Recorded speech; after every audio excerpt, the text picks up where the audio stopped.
Here we go, we're going round again. Life is a circle. It's a theory we've run with in the past on the channel, where we've basically looked at Bray Wyatt's timeline, compressed it into a circle, and had the Fiend injected into the middle of it. The Fiend is the power that allows Bray Wyatt to revisit points in his past to change them. And well, last night on Smackdown, hello, Cult Leader Bray. Now, we did do a video just after Smackdown looking at this because this was an oh my gosh moment. But Cult Leader Bray is back, obviously to right the wrong of Braun Strowman. He is the man who brought Braun Strowman into the WWE. He could be the man to take Braun Strowman out of the WWE. But interestingly, I think there's much more to play. I think there was a few things hidden in plain sight, a few little Easter eggs on that Funhouse episode that's going to be interesting to look back on in this video. Now, obviously, we all know we saw Cult Leader Bray at WrestleMania. We saw him in some warehouse. I don't even know what this is. We have no idea, but it's like mementos from Bray Wyatt's past. And we sort of pondered, what does this mean? What's the doll? Why is there a bit of a steel cage? We don't know. We also saw the same Cult Leader Bray actually interfere in the Firefly funhouse match. We saw him sort of flicker, and we sort of wondered if Bray Wyatt possessed the ability to change into Cult Leader Bray outside of whatever dimension that funhouse door led to. And obviously we got the answer on Smackdown. Yes, Cult Leader Bray is back, but notice where Cult Leader Bray is. In the darkness. Is that still beyond the door of the Firefly funhouse? Now, you have to think, what is Cult Leader Bray? Well, he's just another version of Bray Wyatt, and at the moment everyone's drawing comparisons to the three faces of Foley. We got the three faces of Wyatt. Now, ultimately, the Fiend is Bray Wyatt. Cult Leader is Bray Wyatt.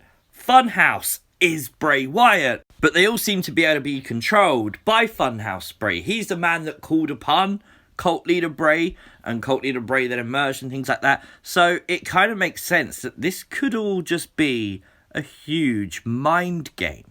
Now, we've seen Cult Leader / Eater of Worlds Bray Wyatt represented in the Funhouse in the form of the lantern that the Fiend carries to the ring. It's not just a random object, it's a real living weird thing that spoke. It gave us all the catchphrases, follow the buzzers and things like that. But what's more interesting is what Bray said to it in retaliation to John Cena. He said, "You had your chance." Now, it makes me wonder if that's Cult Leader Bray's essence inside the lantern. We kind of said at the time that means it could be like another puppet. It might have an entity within inside it. If that's the case, and we know the other puppets represent things from Bray Wyatt's past and Bray Wyatt's memories and things like that, is it possible for Bray Wyatt to take the souls out of the puppets and put them into people?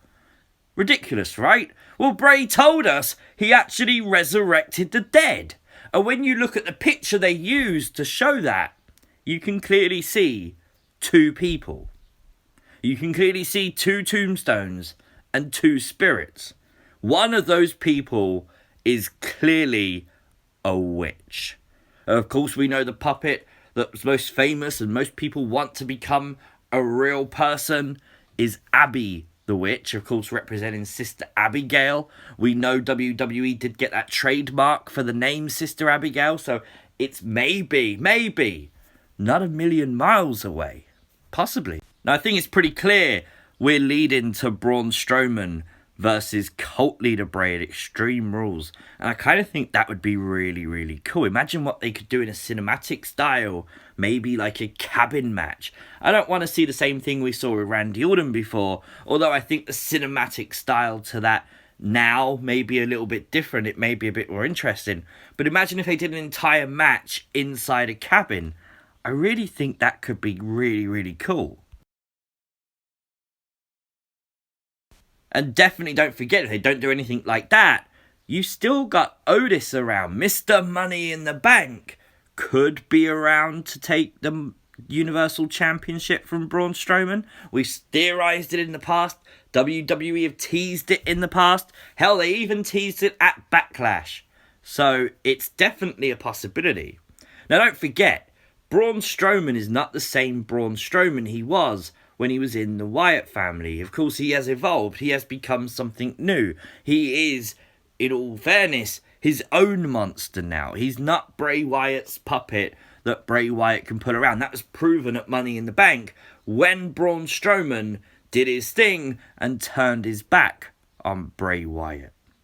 Cult Leader Bray, on the other hand, hasn't changed. He's still the same Bray Wyatt that was. He's become other people, but cult leaders remain the same. Now, as I mentioned, we did do a video last night looking at the initial thoughts of Cult Leader Bray's return. I put out the tweet, and I made sure I made a point of saying that I spelt cult with a K because of hashtag Cult of Wyndham. We still don't know what the hashtag Cult of Wyndham is. But wouldn't it be interesting, knowing the creative genius of Bray Wyatt, if the Cult of Wyndham was tied in to Cult Leader Bray Wyatt? Now, maybe Eric Rowan, that could be an interesting factor here because he was an original member of the Wyatt family. He was released by WWE, but interestingly, he was part of the promo last night. They had a picture of Rowan clearly on the screen. They didn't show Harper, who is signed for AEW. You got to think, if Rowan's going anywhere, it's likely AEW to rekindle that tag team partnership with Brody Lee. But that didn't happen, and Rowan is still around. We know WWE reached out to people. Maybe Rowan could be on his way back. Maybe. Bo Dallas, the brother of Bray Wyatt. It would make sense from a storyline point of view that Bray would turn to his own family to rekindle the Wyatt family. I don't know. That Bo hasn't been on TV, so you really can't judge this. But how about John Cena? We haven't seen John Cena since WrestleMania. He would likely be available right now. Movies and stuff are still not being filmed. So why not have John Cena come back, play a big heel character, have him follow the buzzards and follow the cult leader, and maybe John Cena versus Braun Strowman at SummerSlam? Maybe before, maybe even Extreme Rules. It's a possibility.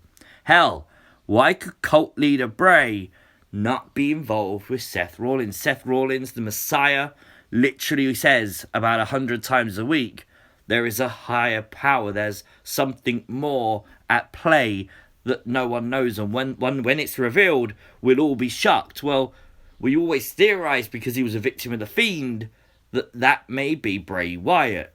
This is the perfect opportunity to do it. It really is. And more importantly, maybe Sister Abigail. I mean, I kind of gave up on anyone playing Sister Abigail, but that picture has kind of rekindled my interest. The fact there are two souls, two spirits, and one of the people are a witch, it does make you wonder if Bray Wyatt's learnt to, resurrect the dead.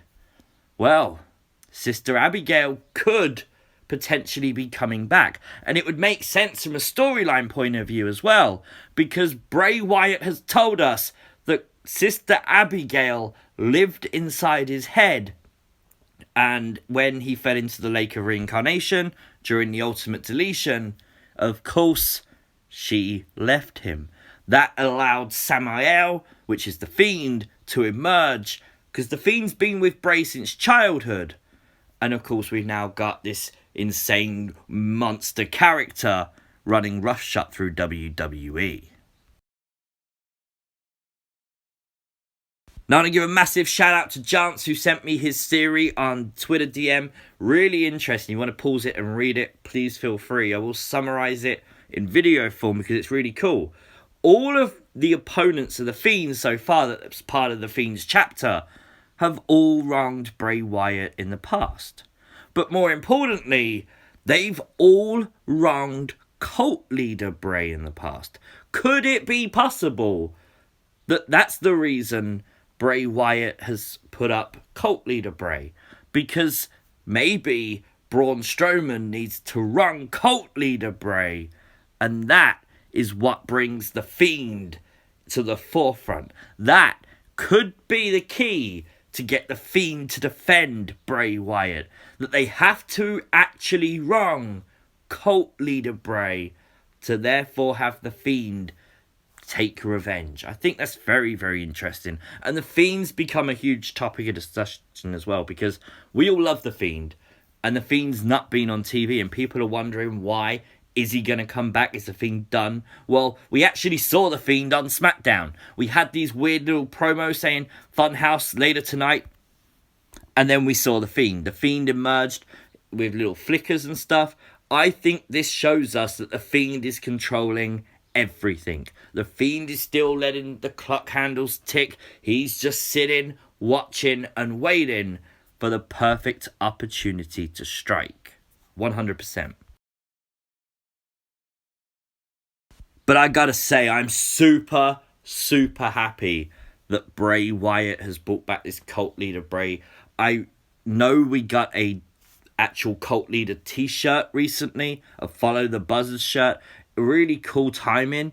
It does make you wonder, obviously, we know this is Bray Wyatt's story, and Bray probably had this plan from the start. Absence makes the heart grow fonder, and it's been so long since we've seen Bray that it makes it really cool. But you've got to remember exactly who Cult Leader Bray is. He was a failure. He lost his matches. It was an actual joke that Bray Wyatt lost as many matches on pay-per-view as he did. He lost against Undertaker. He lost against John Cena. He lost against Randy Orton. He lost against everybody all the time on pay-per-view, etc. So the fact that Cult Leader Bray is back now makes you think that instantly he's going to lose to Braun Strowman eventually. But that's okay, because life is a circle. And no matter how many mistakes Bray Wyatt makes in his career, the Fiend is that power. The Fiend is the energy that allows Bray Wyatt to keep going and allows Bray Wyatt to break the glass and keep smashing through until he gets the revenge he wants. And I love the story that this man can do and say anything he wants and no one's going to tell him any different. But let me know your thoughts in the comments section down below. Don't forget, if you are new to the channel, hit the subscribe button. Like the video. It really does help it rank up on YouTube, so I do appreciate that. Follow me on Twitter @CWrestlingUK. I will see you as always next time. Peace!